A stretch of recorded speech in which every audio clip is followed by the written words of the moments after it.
اندھیری رات، سمندر غیر معمولی طور پر خاموش ہے۔ ہوا میں ایک انجانا خوف تیر رہا ہے۔ اچانک پانی کی سطح پھٹتی ہے۔ مچھلیاں، سینکڑوں نہیں، ہزاروں نہیں، بلکہ حد سے زیادہ۔ لیکن یہ رزق نہیں، یہ آزمائش ہے، کیونکہ ایک آواز ہے جو سنائی نہیں دیتی مگر روح کو چیر دیتی ہے۔ ہفتے کے دن شکار حرام ہے۔ اور پھر ایک اور سوال جو دل کو جما دیتا ہے۔ اگر انسان اللہ کو دھوکہ دینے کی کوشش کرے تو انجام کیا ہوتا ہے؟ یہ کہانی ہے ایک ایسی قوم کی جس پر اللہ کا عذاب خاموشی سے نازل ہوا اور انہیں انسان سے کچھ اور بنا دیا گیا۔ یہ ہے اصحاب السبت کی خوفناک حقیقت۔ قرآن مجید صرف ہدایت کی کتاب نہیں، یہ تاریخ کی قبرستان بھی ہے۔ اس میں وہ قومیں دفن ہیں جنہوں نے اللہ کے حکم سے کھیل کیا۔ اصحاب السبت انہی میں سے ایک نام ہے۔ یہ کوئی عام گناہ کی کہانی نہیں، یہ چالاکی، فریب اور اللہ کے قانون کو گھمانے کی سزا کی کہانی ہے۔ یہ واقعہ اللہ تعالیٰ نے خود بیان کیا تاکہ قیامت تک آنے والے لوگ لرز جائیں اور سوچیں، کیا ہم بھی اسی راستے پر تو نہیں؟ بحر احمر کے کنارے ایک بستی آباد تھی، پرسکون، خوشحال۔ سمندر اس کا سہارا تھا۔ یہ بنی اسرائیل کا شہر تھا۔ مفسرین اسے ایلا کہتے ہیں۔ اللہ نے ان پر ایک خاص حکم نازل کیا۔ ہفتے کے دن سبت، ہر قسم کا شکار مکمل طور پر حرام، نہ جال، نہ کانٹا، نہ نیت۔ یہ حکم عبادت کا امتحان تھا، اطاعت کا امتحان، لیکن امتحان آسان نہیں رکھا گیا۔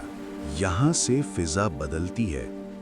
قرآن کہتا ہے، ہفتے کے دن مچھلیاں سطح آب پر آ جاتی ہیں، کھلے منہ، چمکتی ہوئی آنکھیں، ایسے جیسے خود کو پیش کر رہی ہوں۔ اور باقی دن سمندر مردہ سا ہو جاتا۔ یہ اتفاق نہیں تھا، یہ اللہ کی طرف سے کھلا چیلنج تھا۔ لوگ کنارے پر کھڑے ہوتے، پسینہ بہتا، دل کانپتا، نفس کہتا، یہ موقع دوبارہ نہیں آئے گا۔ اللہ تو غفور ہے، کوئی راستہ نکالو۔ اور یہی شیطان کا دروازہ تھا۔ رفتہ رفتہ قوم ٹوٹنے لگتی ہے۔ ایک گروہ کھلے عام حکم توڑتا ہے، دوسرا گروہ خاموش تماشائی بن جاتا ہے، تیسرا گروہ کانپتے دل کے ساتھ اللہ کا حکم تھامے کھڑا رہتا ہے۔ نیک لوگ چیختے ہیں، یہ حرام ہے، یہ اللہ سے جنگ ہے، مگر جواب آتا ہے ٹھنڈی مسکراہٹ کے ساتھ، ہم شکار نہیں کر رہے، ہم تو بس انتظار کر رہے ہیں۔ یہ وہ لمحہ تھا جہاں گناہ منطق پہن لیتا ہے۔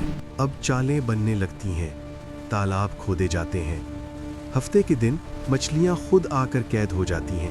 پانی چھلکتا ہے، مچھلیاں پھڑپھڑاتی ہیں۔ اتوار کو تالے کھلتے ہیں، ظاہر میں شریعت محفوظ، حقیقت میں اللہ کے حکم کا جنازہ۔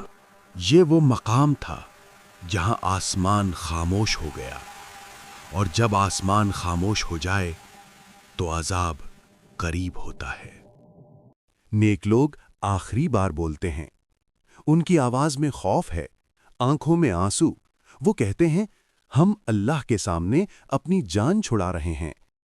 خاموش لوگ کہتے ہیں، چھوڑو، یہ تو ویسے ہی ہلاک ہونے والے ہیں۔